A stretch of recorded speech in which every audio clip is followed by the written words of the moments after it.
Hi everyone, welcome to my channel. Today I'm going to talk about the different soils and substrates I use for my plants and insects. Today we're going to go through my succulent soil, my tropical plant soil, my wetter plant soil, so plants that live in bogs, and my base soil, as well as the substrates that I use for my tarantulas, millipedes, and burrowing millipedes. I have these different mixes because I like to control what's in the soil and substrate of my plants and insects. And when you have a large collection like I do, it works out to be cheaper.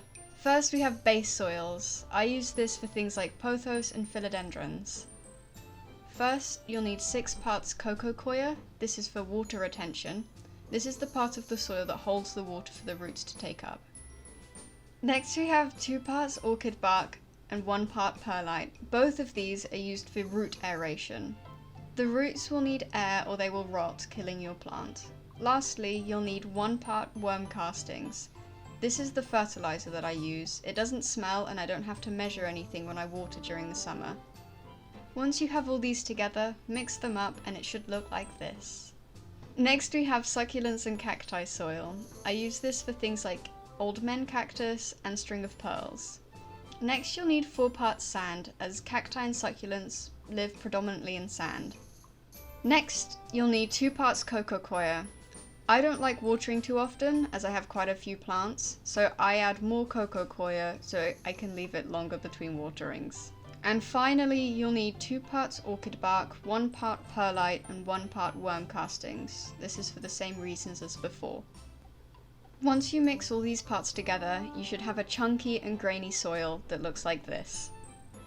Next we have tropical plant soil. I use this for my monsteras.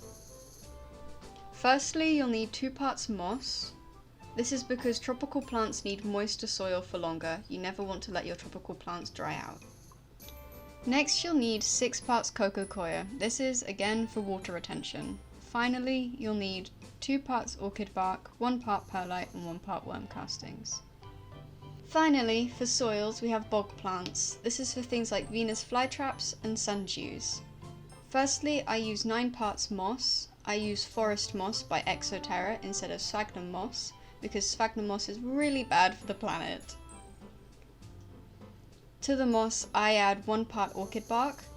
Most people just use moss and a water dish constantly full of water, but I've found that my bog plants do better with a little bit of orchid bark to break up the moss.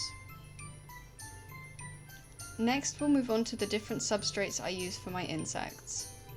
Firstly, we have the substrate I use for my tarantulas. As I only have desert species, and having them on slightly damp coco coir works really well for me.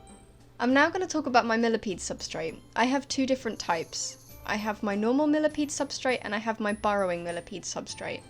The reason I have made a distinction is because the burrowing millipede only eats their substrate and refuses to eat vegetables, so I keep the soil simpler to minimize error with ingredients. For my burrowing millipedes, I use 3 parts rotting wood, 3 parts leaf litter or mulch, and 1 part forest moss. For the rest of my millipedes, I use 4 parts potting soil, 3 parts rotting leaves or leaf litter, 1 part rotting wood or flake soil, 1 part orchid bark, and 1 part moss.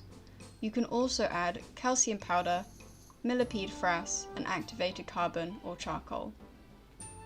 And this is what it should look like once you've mixed it all together.